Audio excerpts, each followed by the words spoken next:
In the spirit of reconciliation, we acknowledge the traditional custodians of country throughout Australia and their connections to land, sea, and community.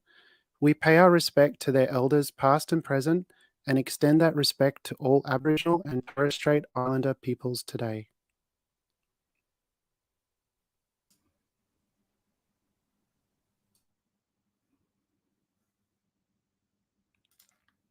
Hi, welcome to Launch Tabletop. Actually, no, I'm so used to saying that from the other videos that I get confused. It's actually welcome to Materialise, the Launch Tabletop podcast. Today is the 25th of November, 2022.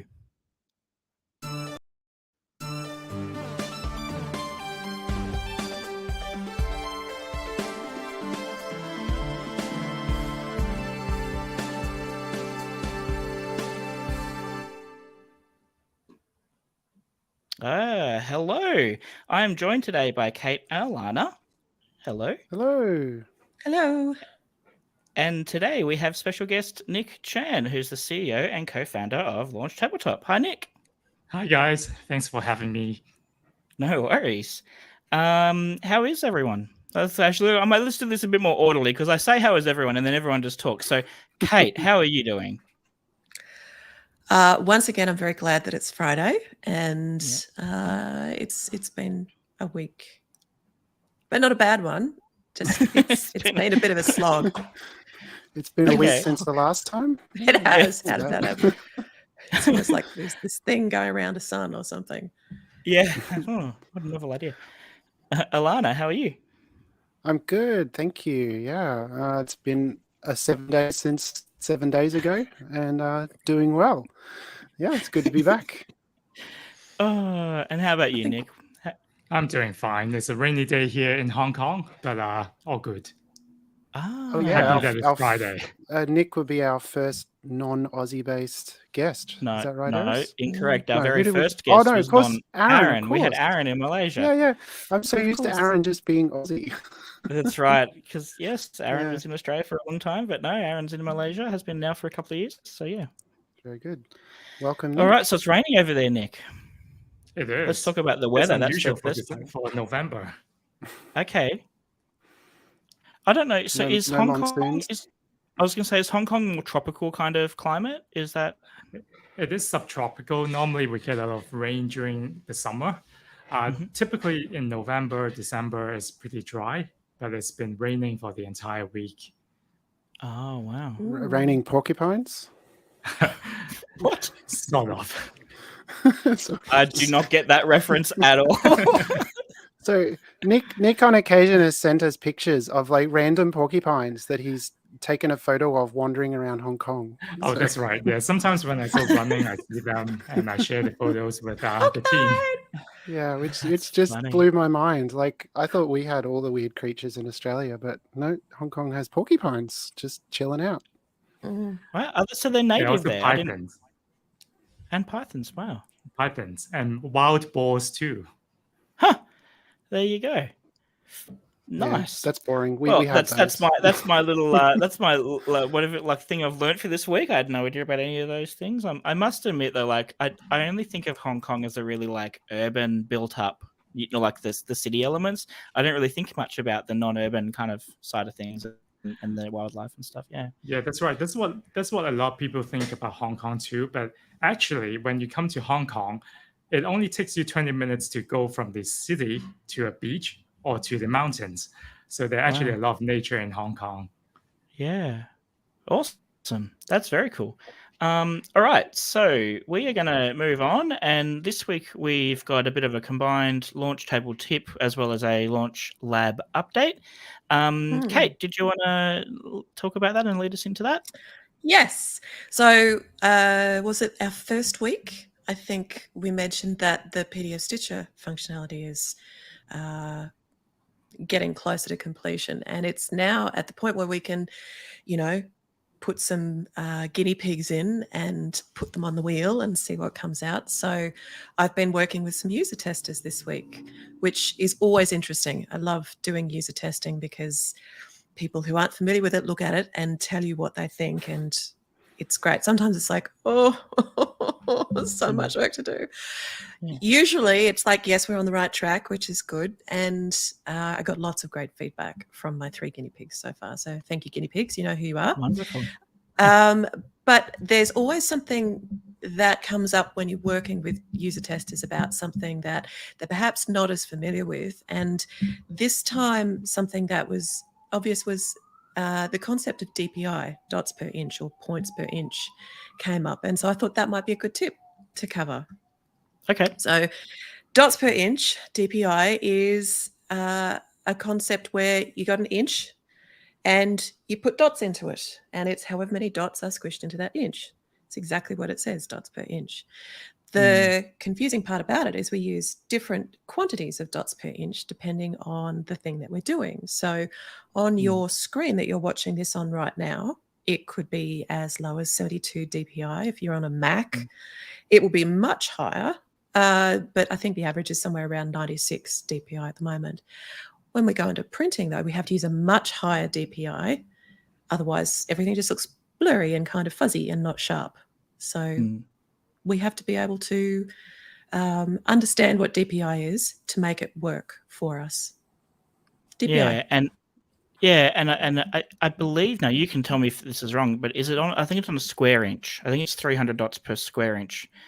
But I could be wrong on that. Maybe that's just how I've always imagined it working in stuff. Because I know when I used to work in, I think it is actually per inch, like 300 that way. So a square inch would be 300 by 300, which would be 90,000. Okay, Mr. because I know Scientist, that when and maybe this is where Nick can also tell us, because I know when I used to work in print shops, the plates that we would print were in LPI, so lines per inch, which is what made me think that DPI and LPI were both in like a square inch. But it doesn't matter. It's a completely esoteric concept. It's just how I've always pictured it. I've always pictured it as on a square, though. So yeah, I don't know. No, I'm pretty sure it's 300 that way. 300 that way. It's the number of individual dots that can be placed in a line within a span of 1 inch. There you go. Yeah. Yeah. So it doesn't have any. So it doesn't say how big the dots are, though. Well, if you're going to squish 300 of them in, they're quite small dots. Yeah, really interesting. small. 72 of them, the dots are bigger. Yeah, we're assuming the dots it's just are circular. Yeah. Yeah, it's a funny thing. Yeah, that's cool. And what else was? What did you? So Sorry, that my means there's screen a went away from me. relationship between physical dimension and dots. So you're basically saying, Kate, that if you take something that's low DPI and try to represent it in a large physical space, that's when the blurriness comes in?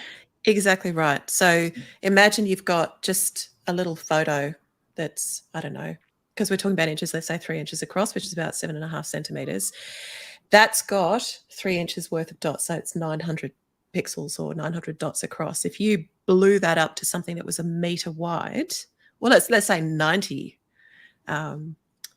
centimeters across, you're going to get 3 dots for every centimeter. And if you think about how many, how big a centimeter is, which is what, 3/8 of an inch for people who prefer the old money, 3 dots in that space, they're big dots. So we've got to have lots of dots. And that's why when we're doing things like looking at artwork, if you commission a piece of artwork, the artist will be working at 300 or even 600 DPI. If it's something that you're going to want to zoom in on and see more detail of, they will work with more dots per inch. Because at the end of the day, a dot is a dot. You can zoom in on it a little bit, as long as that DPI doesn't go below 300 or maybe 270 if we're being generous. It will still look okay when you print it. It's just when it gets below that, things get a little, And so it's also similar to going from, say, 720p on a monitor to, say, 4K, right? Or like trying to show a DVD quality video on a very high resolution screen. That's exactly right. That's a really good analogy. Watching a bog standard DVD on your glorious 4K TV, it just looks blurry. There's just not enough data. There's not enough data, not enough information to, same principle in a sense applies The when you only go in print. Exactly. Yeah. the only Great place the analogy falls down is so many of our 4K TVs and even HD TVs have upscalers built into them, so they will try and correct for it and make it look Yes. better. Yeah. So unfortunately, like if someone was to do their own test, it gets very technically complex Sure. to kind of At, to at a navigate. basic concept, you're basically Yeah. trying to make a small image fit in a big space, and so you have to stretch the image out, which means suddenly there's just less information. less information. Yeah. But it's also The, important to note, though, that it's 300 dpi at the actual size. Yes. So that's important. Yes. Yeah, definitely. Yeah. And I remember when I was when I first studied graphic designs, this is back in 2002, gosh, 20 years ago. I was getting an A1 or an AO print done for my end of year, like we had a show for our course. And I was getting this big print done, and I had worked on, this is back when I had an iMac G3, one of those fruity, colorful ones, whatever, with Photoshop, I think 4 or 5 or whatever on it. And my computer wasn't coping with the file so much that I had to keep flattening the layers in order to keep working on it, and so it was anyway, whatever. Ended up with this about 100 megabyte file, which at the time was really big for a file, for an image file. Took it to a poster printer, and this guy opens it up, and because when you open it up, it's the 100 megabyte file is the saved file, but in Photoshop it's actually a lot bigger because it kind of it's decompresses it for not totally, it's a bit confusing, but it sort of decompresses it, so the amount of memory it takes up is huger. Anyway, this guy was just like, what have you done? This file's huge. And I'm like, well, I did it at 300 dpi at the AO size. And he's just like, no, for posters and stuff, you view them from a distance. They only need to be a quarter size, because when you're viewing it from a distance, the effective thing that your eye's seeing is actually the size of a postage stamp or a postcard or whatever. If you think of a billboard, you're not really viewing a billboard at actually real from a size meter most away. of the time. Yeah. That's right. And so lots of those big things, certainly back then when computer processing was limited, they would print them at quarter or third quality. Well, they still do that. If you do artwork for a banner now, they're like, no, 150 dpi. We don't want any more than that. Yeah, and they so get quite it's cranky when you try and send them full stuff. Well, because they're really big. So now we can work and stuff. I've many times had Photoshop files that are more than a gigabyte in size in terms of their working size, because of layers and stuff. But back then we couldn't do it, and it still is an issue. So I think with the DPI thing, it's also kind of I don't know if this is the correct term, but it's kind of effective resolution. So is that how far away do you think someone's going to be viewing the object? And if it's a card, then they're probably going to be close up. So you want it to be at 300 dpi, because that's, they're going to be viewing it at real size pretty much all the time. But if it is a poster or something, or a banner that's larger, then maybe you can get away with a lower resolution and it'll still look fine. So yeah. So, Eris, we have a couple of questions. Let's see. First one comes from Alan Chang, asking for a friend. Care to talk about the difference between DPI and PPI? So dots per inch versus pixels per inch. My understanding is that pixels per inch and dots per inch are functionally the same in the sense that we don't need to do any conversions when we're thinking about them for regular use. But the pixels per inch refers to digital files where it actually is a pixel in the document that's being represented, or it might be a screen rendering it as a pixel, whereas a dot is more referencing to an ink dot that's printed, and probably on a halftone screen if it's an offset printed thing. Does that sound about right to you, Kate, Nick? My understanding is that PPI is the number of pixels per inch on the monitor itself. Does that sound right? Well, it's both. PPI, it's both true. Both. Okay. Yeah. So because if you had a JPEG, a digital file, technically it's PPI because it's made up of pixels. Right. Yeah. Okay. I hope that answers your friend's question, Alan.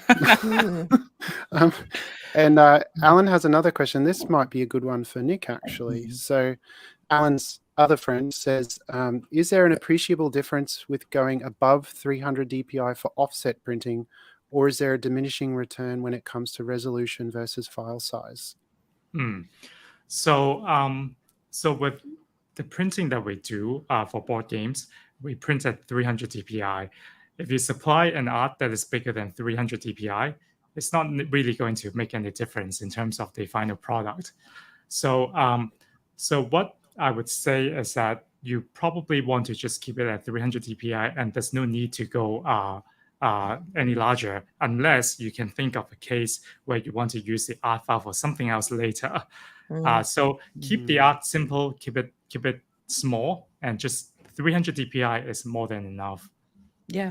So And really, the- at that point, you're just making the file bigger than it needs to be, like That's right. physical size. Yeah. So what you said, Nick, about if you're going to use it for something in the long term that needs to be bigger, get more DPIs, lots of DPIs. So those, the cover for your board game art, get that done at 600 so that you can get lovely posters done. Or if you take it to PAX or wherever, you can get the big backdrops done, and they will look better than they would if you just use the 300 DPI version. That's right. Yeah. So a Especially for question. more games, right? Sorry, 'Cause sorry, one I'll day just- you move. No, you're Sorry. talking. I'm sorry. Oh no, I was just saying that if your game is a small game and the small box game, and the way you design it is for that dimension, right? But as Kate said, one day you may want to make a poster or a play mat, so you might want to reserve some pixels so that some resolution so that you can use it for a broader range of items in the future. Well, I had that happen today. I'm working with an artist on a project for Launch Tabletop, believe it or not, and the artist approached me today and just said, "Oh, do you want me to do these bigger than actual size because it's for card art?" And I said, "Yeah, can we do it, larger, just in case we want to use this for something, like in the future, which we don't have planned right now, but it might happen." You never know. The other use case for going larger than 300 DPI that I've done in terms of practical stuff is there are times when I've had a page layout error when it's been making a PDF file, or it's gone to a printer and it's had errors, and they've been very difficult to figure out what's going on.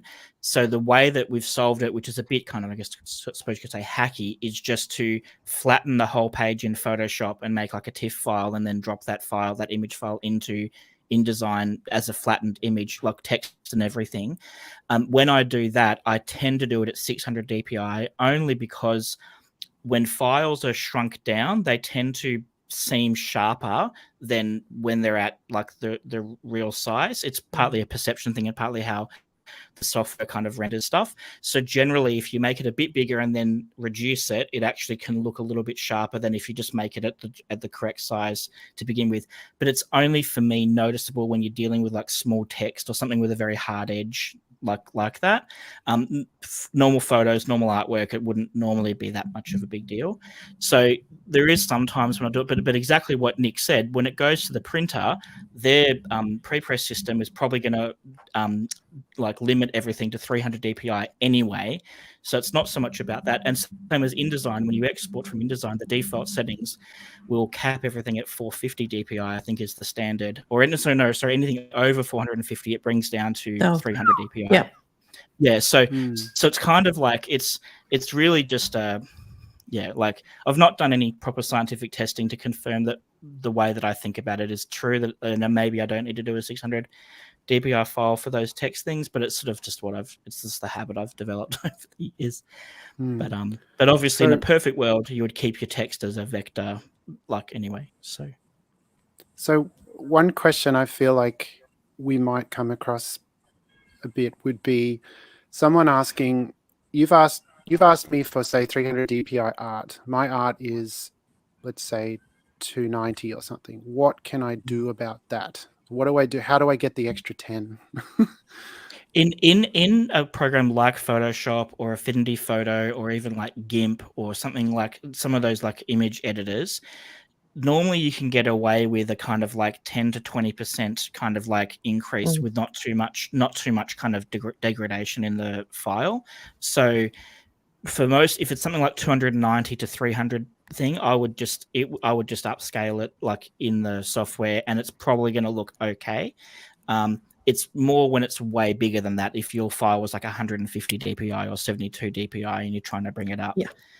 Yeah, that's and if you're trying to do that, then there are AI upscalers. There's one called Gigapixel. There's another one built into Photomator, I think it's called, or something like that. I've used it, but there's different AI upscalers which will try and kind of increase the resolution in a way that looks pleasing, but it's still it's still hit and miss, the technology, I find. So but what we can take away from it is that CSI has been lying to you.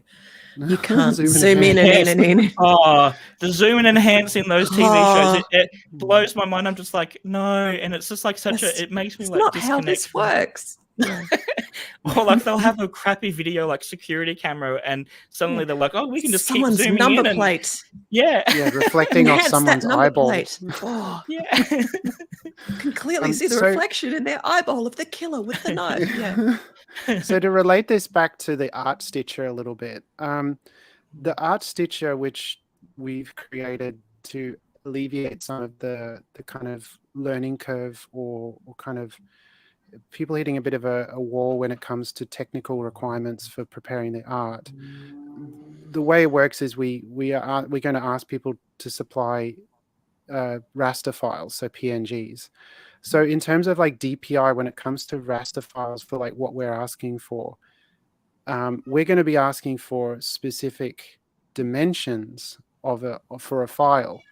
So in that sense, DPI doesn't really factor into the equation, right? Because long as that file meets the dimension requirement, it inherently is the correct DPI. Is that fair?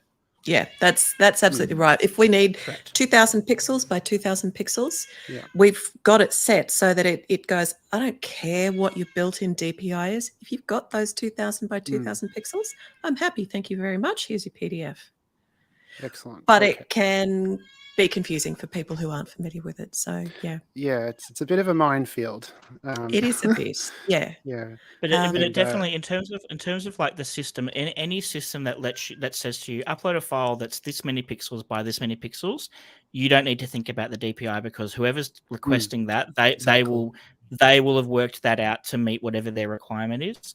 So in that sense, it's only really for the people who are wanting to upload like PDF files or a different format where there's a mix of what's called bitmap and vector, so pixels and non-pixel like type of art, and that's where the DPI thing is kind of, it makes a big difference usually. Well, PDF is a container for objects, whereas a raster image is literally pixel by pixel.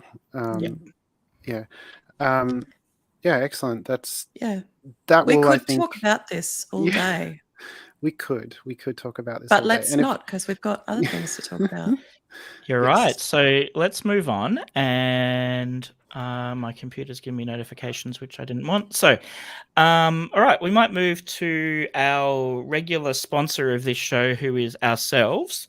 And so we've got a little quick video showing our Launch Lab service. So I'll just play that when I get to the button. Where is the button? There's the button. See you soon. Launch Lab is our small batch print-on-demand service for tabletop games. Whether you want just 1 or 1,000, we have you covered. Select from our library of components to build your next game. We offer high-quality printing and components at a competitive price with fast production time, shipped to almost anywhere in the world. Go to launchtabletop.com to sign up for a free account and start prototyping now. Use the coupon code Materialise, that's MATERIALISE, at checkout to get 20% discount off your next order before shipping. All right. So if you are interested in prototyping or small batch production of games, please check out Launch Lab. I really enjoy using it, and if you use that code Materialise, you'll get 20% off your discount before shipping. So okay, so now we'll move into this main section of the show where we're going to chat to Nick. So Nick, you are the CEO and one of the co-founders of Launch Tabletop, who make Launch Lab and other things. How did you, what's some of your background in terms of how did you end up, helping co-found a board game manufacturing company, or, what's your background and how did you get here basically? So I before starting Launch Tabletop, I was already working on a manufacturing service company called Ninox Games, where we help creators to mass produce games. So Launch Tabletop was something which sort of an idea that we tinkered around at the start of COVID. And at that time, I was thinking the world has slowed down, and we were thinking about so what sort of things we can, what sort of additional values we could add to creators, right? And I think one of the um, motivation that we wanted to start Launch Tabletop is that we really want to make the publishing and the game creation process more accessible for everyone everywhere. And as you may know, there's very limited options currently available to creators who want to produce games in smaller quantities. And particularly if you want games that are of good quality, there are really very limited options. Yep. So that's sort of like how the idea that that we wanted to provide a more sort of streamlined pathway for creators to sort of complete their creative journey, so that we have small scale manufacturing, we have large scale manufacturing. But I must say that the journey of Launch Tabletop from its conception until now, it has also evolved a lot. It didn't start off being as complex as we know it today, but along the way we have recruited and have a lot of very talented team members who joined the team, and together we sort of contributed to the current vision of Launch Tabletop. But before that, if you want to know a little bit more about my background before how I got into the game industry, I used to be a molecular cell biologist. So I did academic research, and then I decided to go into the game industry. Yeah, wow. And was that a natural step for you, or was it like, as in, had you always sort of been around games and into games? Did you play many games yourself, or was it something that sort of an opportunity came up and you just kind of went for it, like? Yeah, so when I was an academic researcher, at one point I wanted a career change, and game manufacturing was something that was more sort of a pathway that was there for me, because my father actually had a business in game manufacturing. And so when I wanted a career change, at that time I was in California. I moved back to Hong Kong and started learning about what's the game industry is about, what game manufacturing is like. But very soon after that, I decided to start my own company. And in fact, Alana and Alan were one of the earliest people who gave me the opportunity to start. And so I'm indebted to them for where it got me today. We have Ninox on this Robots and Rockets. Yeah, you still got that, yeah. Yeah, this is from 2015. It was my first game ever published, which was through them, and it was an early one for Ninox, I believe. So yeah. I think our first game was it Entropy that we did first with you, Nick? That was Entropy. The first Entropy. There were two Entropies, I still remember. Yeah. That's the one with the metal coin. Yeah. Because I think you reached out to us after we'd already done our first game, Rise to Power. I think you reached out to us, and through some coincidence or however it happened, we ended up chatting to you, and you quoted our games. Yeah. And then not long after that. Yeah, it was very serendipitous, right? So we met years ago, probably around 2014, and I sort of indirectly met Aris through the Robots and Rockets game. And then later I met Kate when she was working with a publisher, Skybound, in the United States. No, it was Druid City to start with. Druid City first, and then later Skybound. And somehow we ended up together on the same team. Yeah. So with your you started this board game manufacturing company, Ninox. Was there something as you sort of started doing it more? Was there what's the main question I'm trying to say? I'm trying to say, was there something that you learnt that sort of surprised you, or you hadn't, like, it was like a really interesting thing about making games or about production, like, or whatever, like logistics, that sort of you found was a big learning curve, or just something that stood out to you? Yeah, so I think you really need to be at the production facility in order to learn a lot of the technical aspects of production. And there are actually a lot of little things that you could do to improve the way that your game will come out.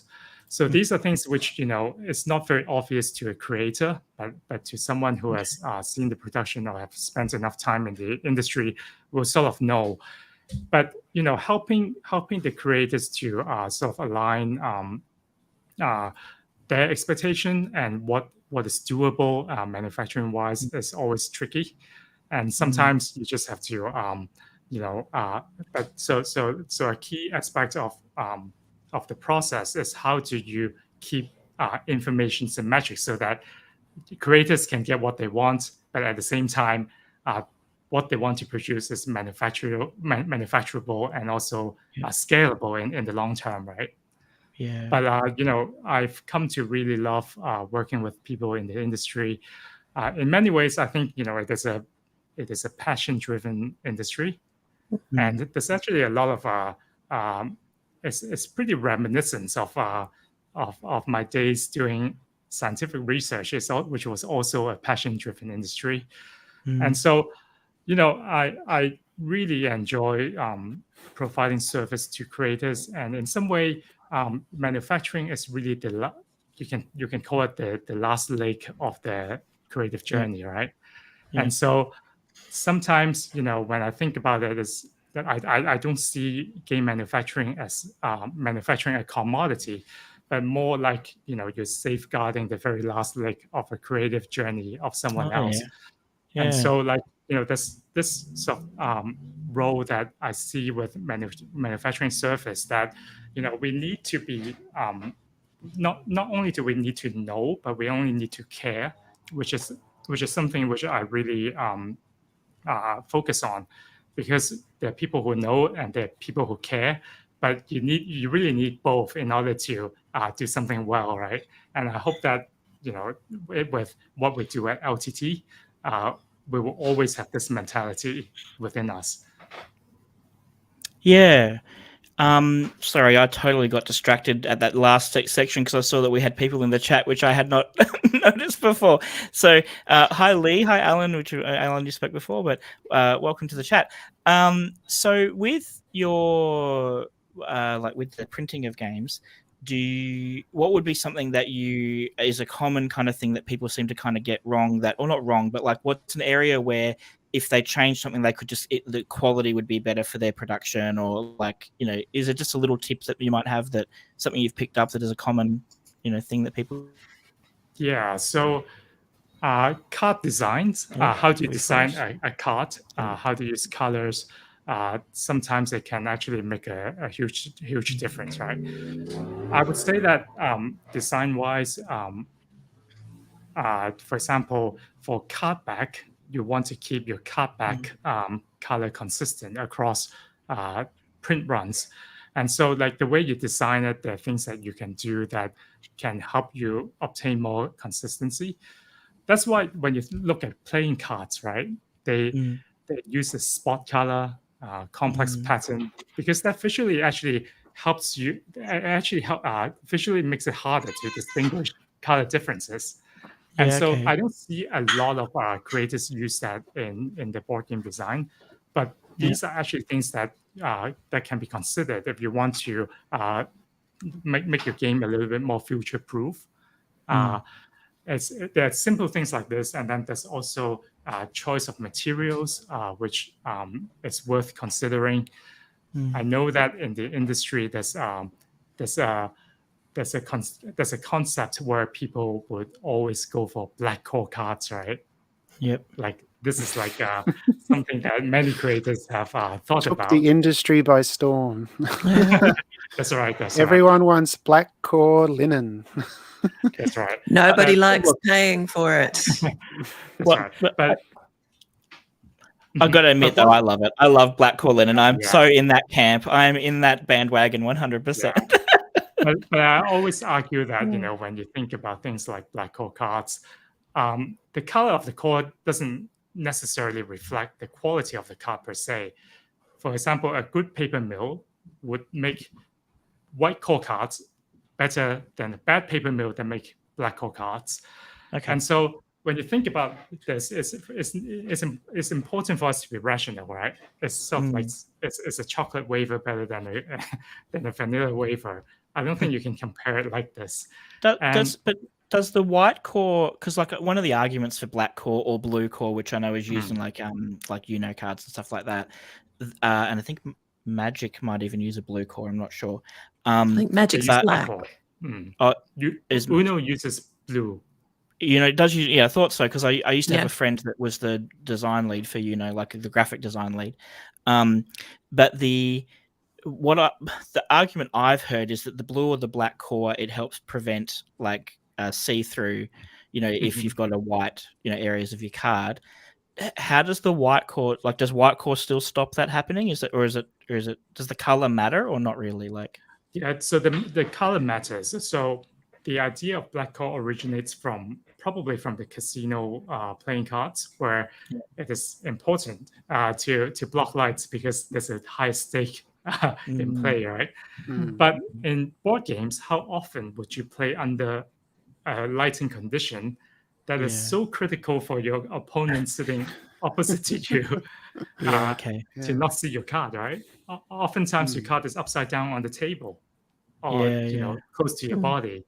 So I would argue that when you choose the right type of card, other than thinking about the quality or the perceived quality of the card, also think about the flexibility and scalability for the future.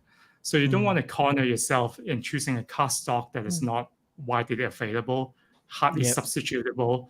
You want something that's more available so that if your game becomes hugely popular, you can make it easily, quickly, and cost effectively.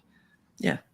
I've been involved with games where they've gone, yes, we're using black core, and the manufacturers said, yep, that's going to be available when you go back for reprints or you do expansions, and it wasn't. And it's really difficult to find something that is really closely equivalent to whatever it was that you were using. So that's right. That's a good point. So we have a couple of questions from the audience. Lee has asked, what's the most common print mistake you see that game designers make? So there are a number of common ones. But print mistake in terms of file preparation, or I have a feeling like when you're moving from digital space to print space, I mean, there's obviously common mistakes in terms of like too many layers or you're like print like digital file type optimization stuff. But I guess like moving from when you would literally go to print something, like what's the most common thing that you see crop up as an issue when it's time to hit the print button on files that you've been given? Lack of bleed in wrong color space. So hang on before. We'll break down some of this because I've also noticed we've used a lot of jargon throughout this episode and haven't explained hardly any of it. So this case, bleed, I'll just quickly explain. Bleed is basically area of artwork that goes beyond where the cut line, like where the blade will cut the item. Let me grab something for you to, talk about. Yeah. So that's the die line around the edge of the card. It goes all the way around. Yes. But the bleed is what you design outside so that I keep thinking it's over there. It's backwards, Is if your die wanders, or as we call it, drifts, then there's art for it to drift into instead of just a slab of white. Yeah, so because like obviously, even though every printing company will try, or the good printing companies will try and have really precise cuts and be consistent, you are dealing with a physical blade cutting through physical paper, so there's always some room for a Yeah. little bit of like Things shift. slippage or whatever. Yeah. Mm. Yeah. Okay. So bleed is that. You mentioned color space. Color space, I'm guessing you mean is RGB and CMYK, and I know there's other ones, but they're the main two. So when you're working in your digital files, check what you're making them in or how you're outputting them. That's sort of, I guess, is that what you're meaning? Like people will send you Yeah. RGB instead of CMYK? That's Is that right. what Maybe you're getting? Yeah. next week we do our launch table tip can be what's the difference between CMYK and RGB and why Yeah. do we care? Yeah, good idea. And also sometimes, when you have text on your card or on your art, if they're black text, it's probably best to just use black instead of a combination of colors, because if the printing is not superimposing perfectly, or even some sort of slight inaccuracy, superimposition alignment, then your text will look fuzzy. Yeah.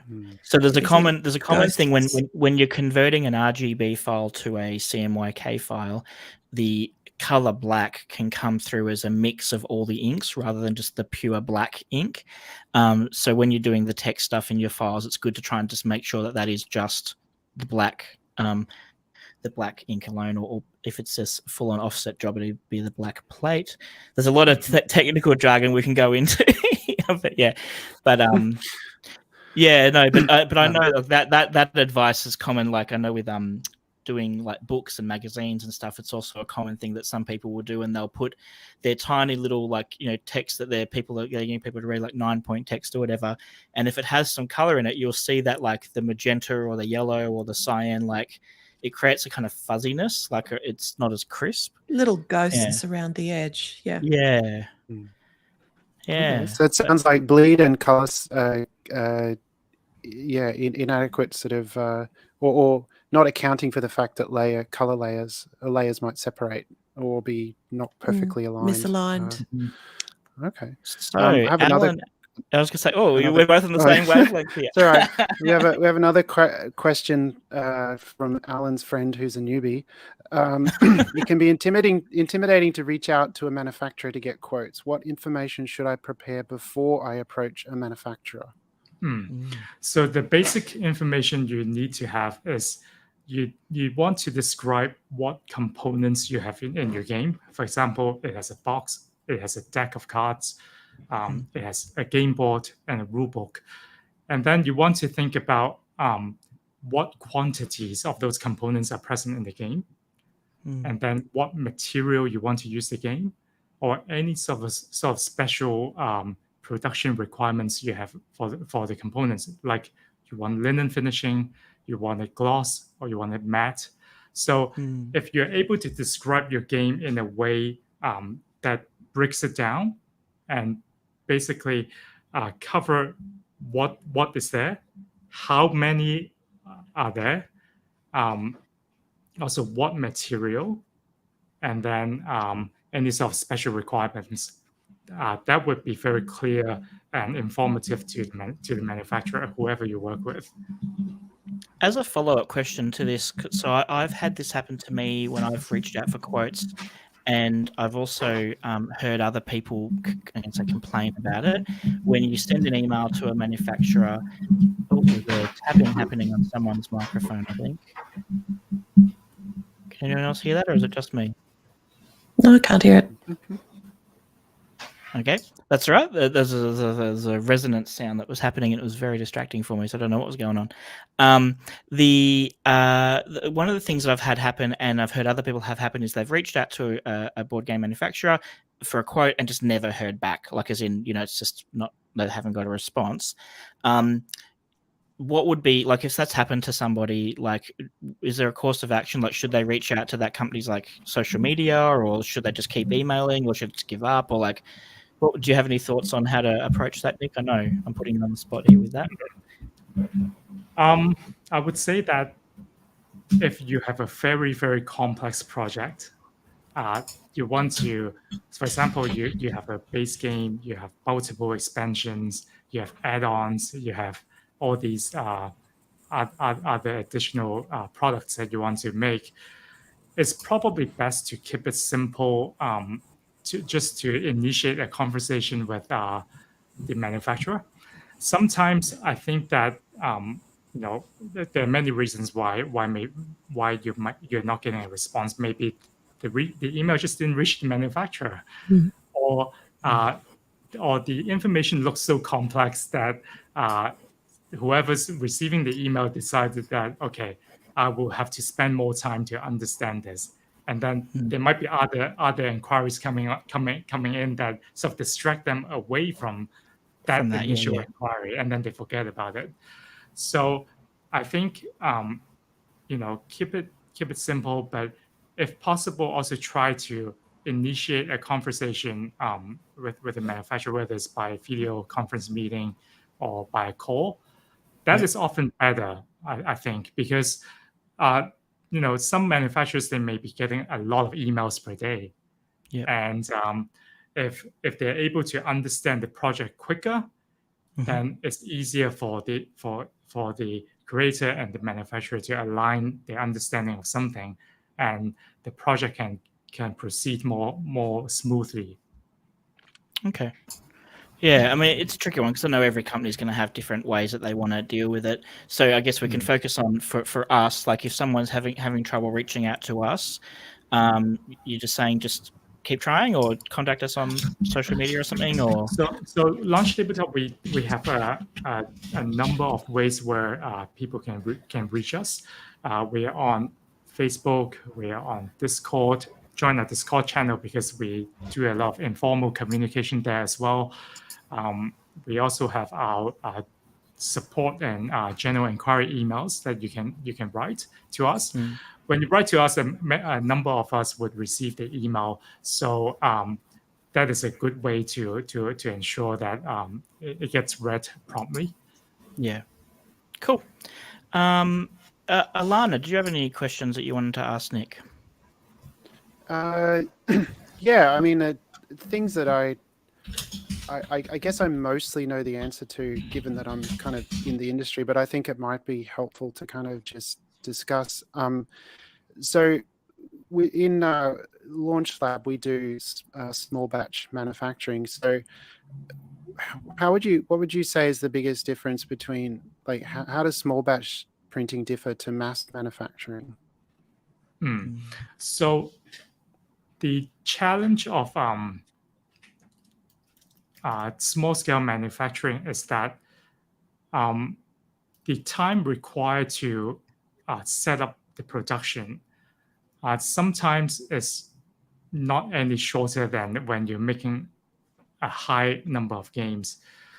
So that means that a traditional mass manufacturer probably cannot or unwilling to do very small quantity projects, because for example, when you're at the printing press, it may take them an hour to set up the press, to calibrate the colors, but that press may sort of output 10,000 sheets of paper per hour once you've set it up. So if you're only making 2 games, that's just when you calculate the push the button, stop the button, essentially, stop the press. and that won't even allow you to get to a stage where the press is stabilized, right? So right. So for small manufacturing, like traditional offset printing is probably not the way to go. Offset printing is only feasible when it's in the sort of hundreds at least. So with Launch Lab, what we do is that we use digital printing for our orders, which gives us the flexibility of printing even a single sheet. When you say digital, we're not talking about like you just popped down to Officeworks and grabbed some inkjet printer off the shelf or something. We're talking a little more advanced than that, right? That's right. So the digital presses are still pretty large, maybe the size of a room. Right. So what those professional industrial presses are able to do is that first is home inkjet printers at home or in office work, is that is that alignment needs to be very accurate, back and front, right? When you print at home, you can't do that. The paper will change its dimension slightly after ink is applied, or when it's stretched, or when it's pushed through under pressure. So sometimes you will lose the alignment. So with good digital presses, you can bypass the problem. Like they have good sort of feeder, but also the whole mechanism within the press ensure that alignment is good. And also, I think with the range of colors that can be printed is a lot wider than what you can do at home. So the type of printing, digital printing that we use for Launch Lab or in small scale manufacturing is completely different to the results that you would get from office work. It's very similar to offset printing, in fact. Right. So the difference is actually not that great at the end of the day. There's some conveniences from digital printing that you don't that lend themselves better to small quantities of pages. That's right. But then there's of course also the downstream processing and production steps that you also need more specialized equipment to support small scale manufacturing as well. Right. Okay, and then somewhat related to that question, but you came into the industry and provided services for indie board game production. What's sort of a difference in approach would you take for producing indie games versus mass market games? And when I say mass market, I'm talking like Monopoly or Scrabble or Uno or something where you're talking hundreds of thousands of copies versus an indie game that might be 2,000 copies.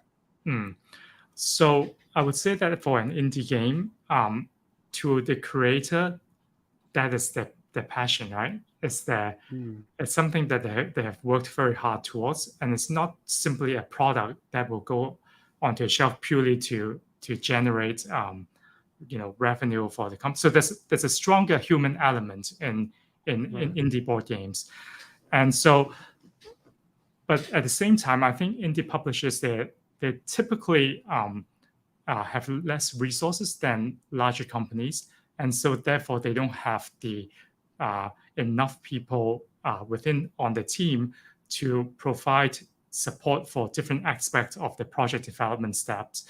So when we work with indie designers, it's very important to be mindful of this. And again, as I said before, be someone who knows and cares.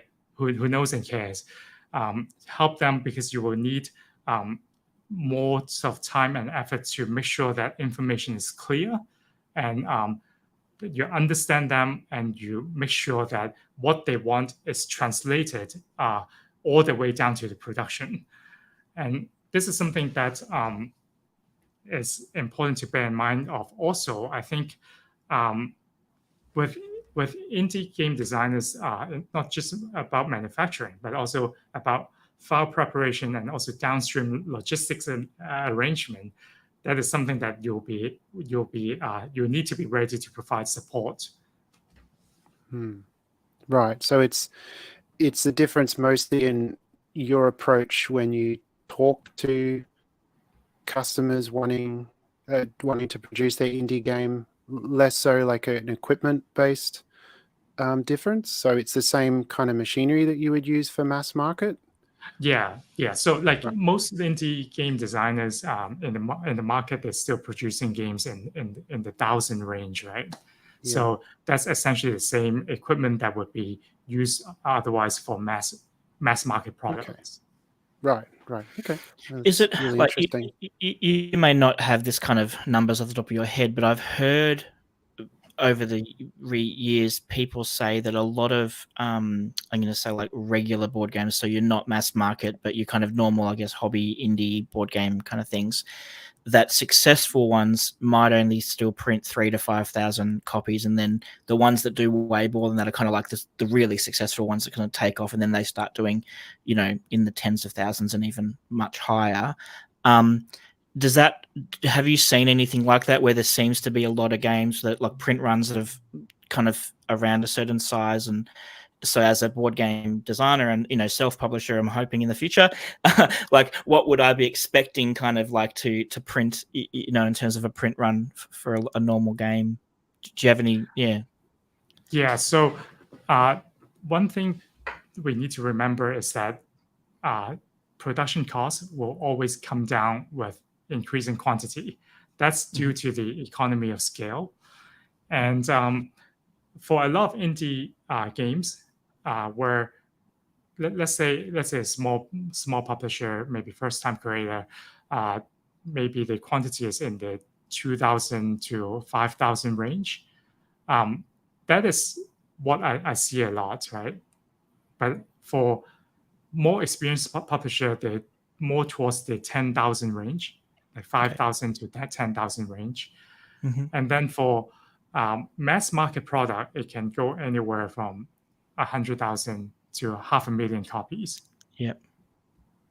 Yeah, well, I remember. I think Elizabeth Hargrave on her public Twitter earlier this year or last year mentioned that Wingspan, which obviously has done super well critically and in retail and everything. I think she said it was like over 750,000 copies or something had been sold. Like it was like really. Like I look at that and go, that's amazing. Like that's phenomenal. Now, obviously, like most games don't hit that kind of level of success because that's just not how things work, right? What do you call it? Like the point of a mountain is there's only a small group up in that top of the triangle. But I think it still is dwarfed by what I understand. I'm going to say mass markets like your monopolies and that, which are in the millions. Like I'm guessing.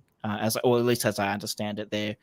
So there's sort of like these bands, I guess, of like where we can expect stuff. But I think probably what I'm trying to drive at, or what I was trying to get some clarity on, and you did answer it, is for the majority of people making games, if we need to set our expectations a lot lower in terms of the number of games that we're expecting to print, just because most games don't get to that kind of like hundreds of thousands and possibly even tens of thousands.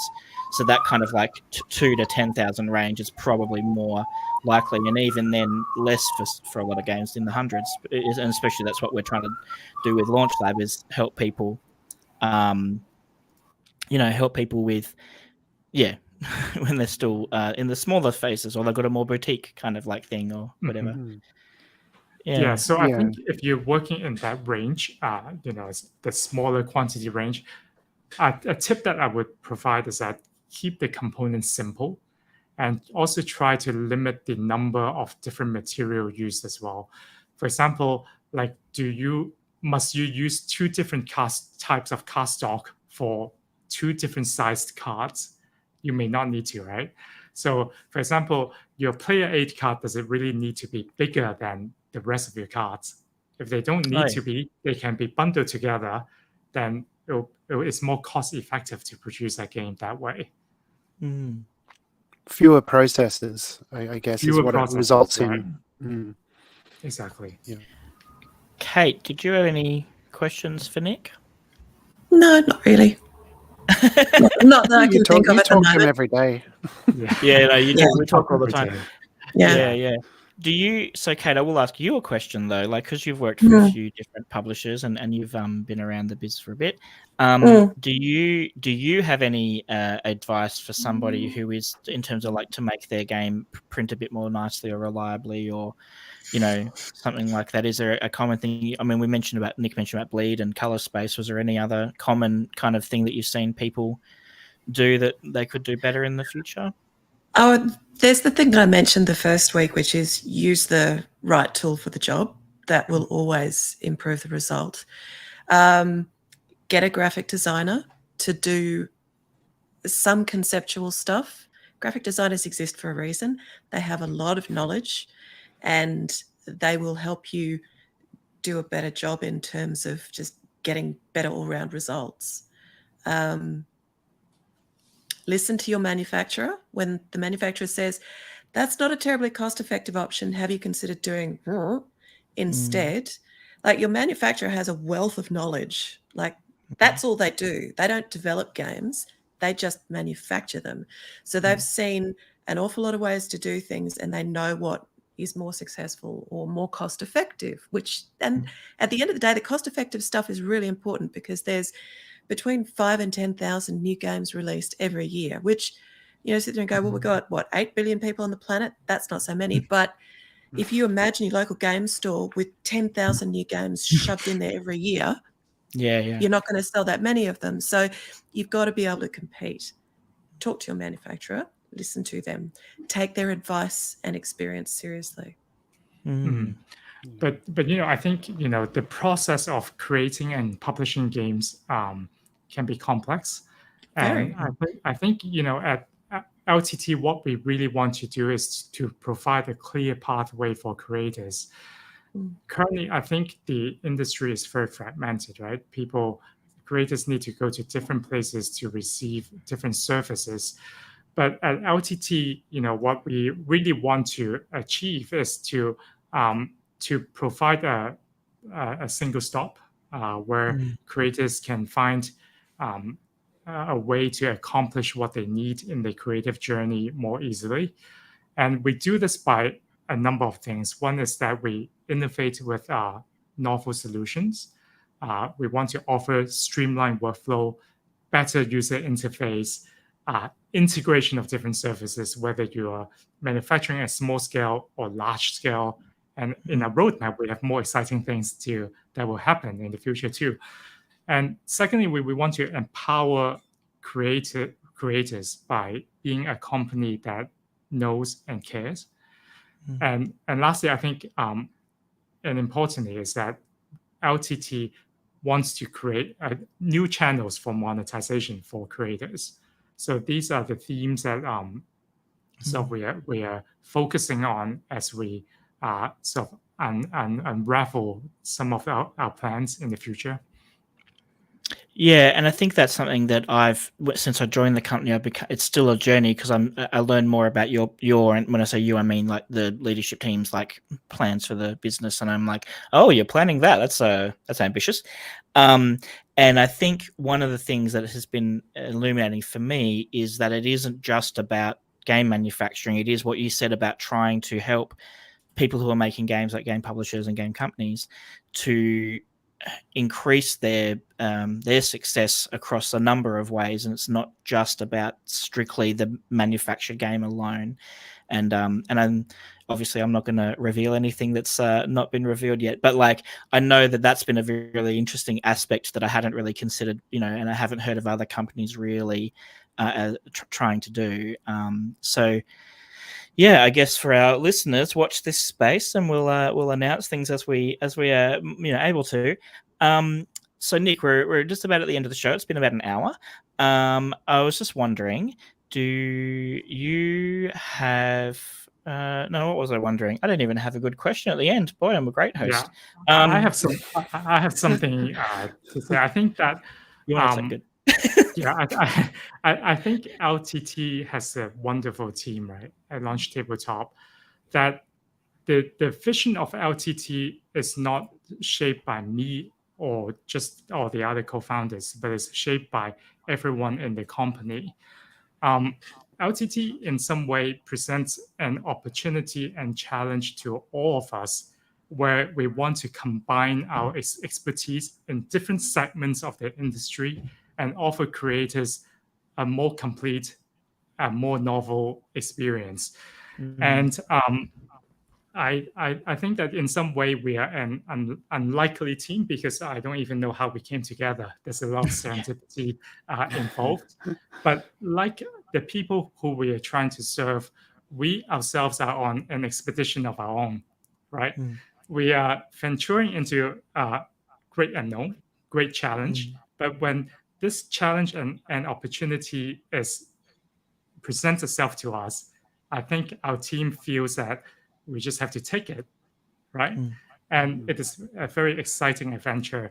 And I think that I think and hope that we will see some amazing work in the future. And I hope that with our listeners and maybe people who will come across our company in the future. Stay in touch, and I hope that talk to us, and we'd love to listen to you and to understand your need so that we can offer a different and unique service for all of you. And I think one practical way where I've seen that, because it's easy. I'm just going to be honest with you. It's easy for different. You're a CEO of the company. It's easy for people to kind of use buzzwords and like nice language to kind of wrap things up. But I think where I've seen this actually happen is in this PDF Stitcher combiner, like the image uploader stuff. Like we weren't offering that. That wasn't a feature of our service, and because we'd set it around expecting people to have PDFs and have a certain level of like understanding of layout and graphic design and things before they got to our system. But very quickly, when we had customers saying, "Hey, I can't do this," or like I need a different way of getting my stuff up onto your system, you and the team really just responded to that very quickly. And I think for me that was like, it was really good to see that happen, because it was just like, okay, they're really wanting to try to respond to the customer needs and be, take on board what the feedback, and obviously we can't do everything straight away because some stuff is really complex to figure out, but I think it was just that was an example for me anyway of where that idea of really trying to listen to the customers and the users and sort of say, oh, what are they actually asking us for, and how do we get there? How do we try and do that?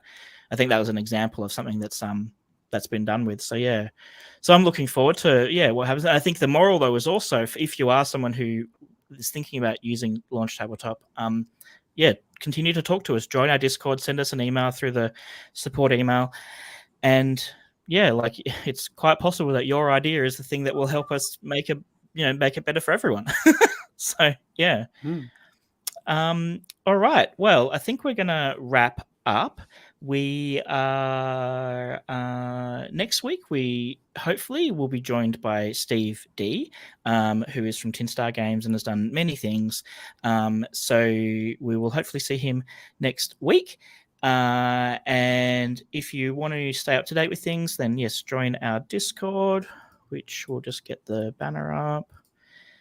And as we mentioned before, if you want to try out Launch Lab, then head to our website, which is launchtabletop.com, and then sign up.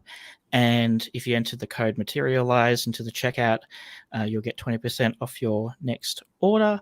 It's before shipping. I think that's basically everything. So thank you, Nick, very much for your time and for sharing some of your journey with us and some of how you view. Thanks for having me. Oh, no worries. Thank you, Alana, and thank you, Kate. Thank you. No problem. And so Materialise is produced by Launch Tabletop, and I've just gone through all the visit our website stuff, so I don't need to do that again. So we'll just now we'll play our little outro thing, and I'll give people a little bit of a heads up. After the outro, we're actually going to do our questionnaire, our famous Launch Tabletop Materialise questionnaire. We're going to do that with Nick. So if you want to see that, hang around. And if you don't, that's totally fine. All right, where do I play this video? Here we go.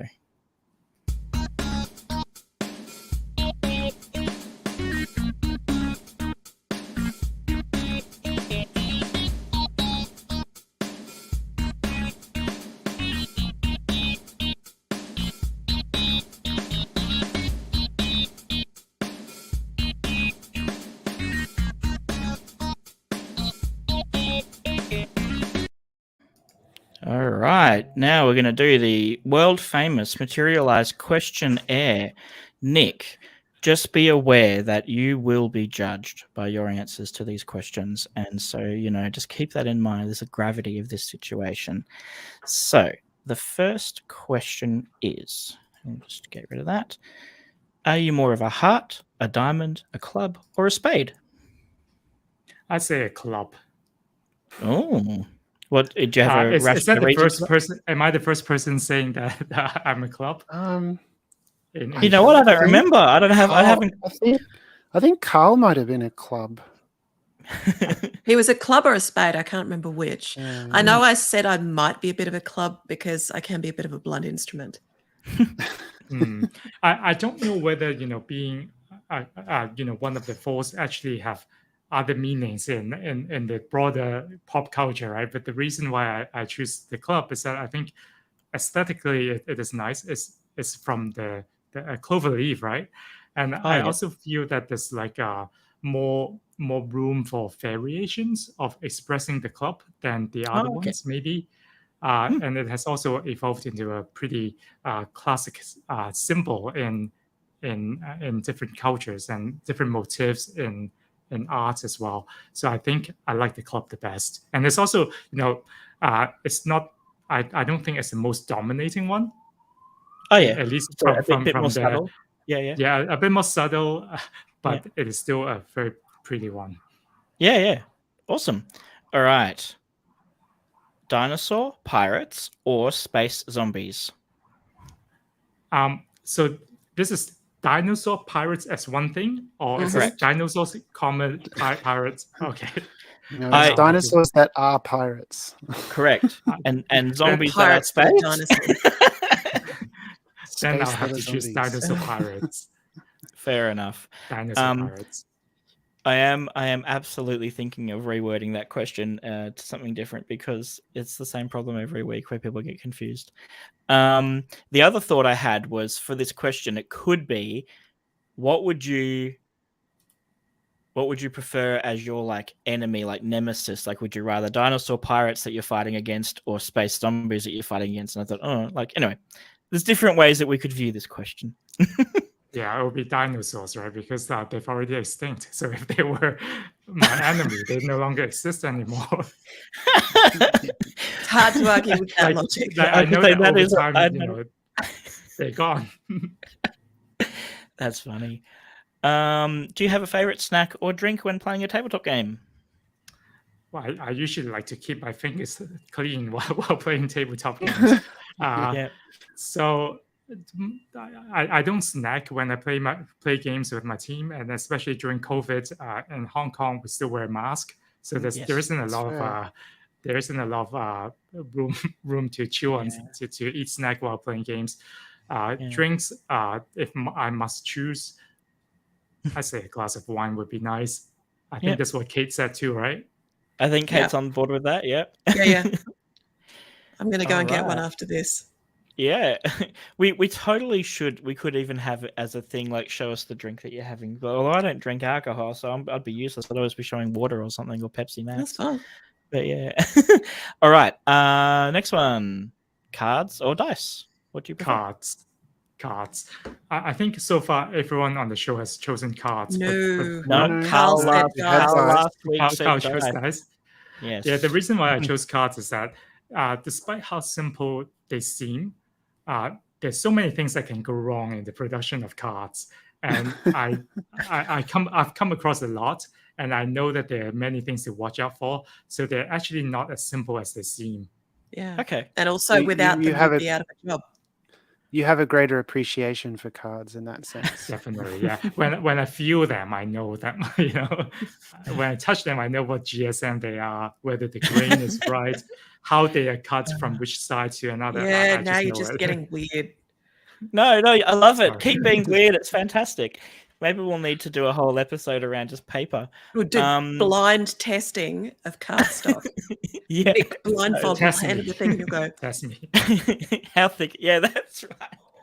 Oh, that's wonderful. See, that tickles my funny bone. I love that idea, but I'm absolutely that nerd who is into that kind of stuff. All right, final question. What fictional character would you invite to a game night?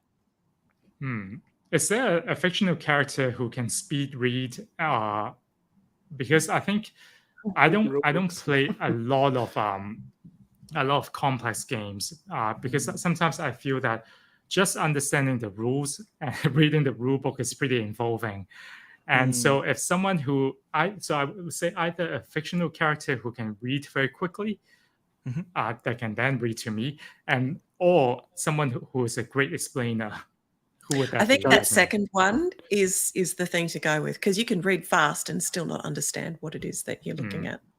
Then I Johnny swear there's Five. like some kind of, I was going to say some kind of android or robot or cyborg probably. Like, does Data read really fast? Like, yeah. Johnny Data Five would be in great. Let's invite Data. Short Circuit 2. There's like a scene where Johnny Five he reads a book really fast. I don't know why, but I've got some traumatic I don't know. I don't even know what it is. I just, whenever I think of Short Circuit, I'm just like, oh, it just like creeps me out. I don't know. Maybe it's the look of the character. I don't know. Like the robot seems kind of creepy to me. I know he's supposed to be cute. Like I get it, but yeah, is his name Johnny Five? I forgot even that. There you go. And I didn't even know there was 2 movies. I knew there was one. I didn't know there was a second one. So wow. We're gonna have to get. Yeah, the second buy, one was not as well received as the first. Okay. Yep. So yeah, interesting. So a character, someone who can read rules fast and explain them. I think that's actually a really good answer. I'm gonna have to. I might adopt that answer too, because it is definitely a thing I find as well. Like when I get a new game, I've got some new games just there, and I'm like, oh, do I really want to read this rule book and try and absorb? Yeah. Every game group needs that nerd who will go and read the rule book, and learn it, and then teach it to everybody else. Yes. Yeah.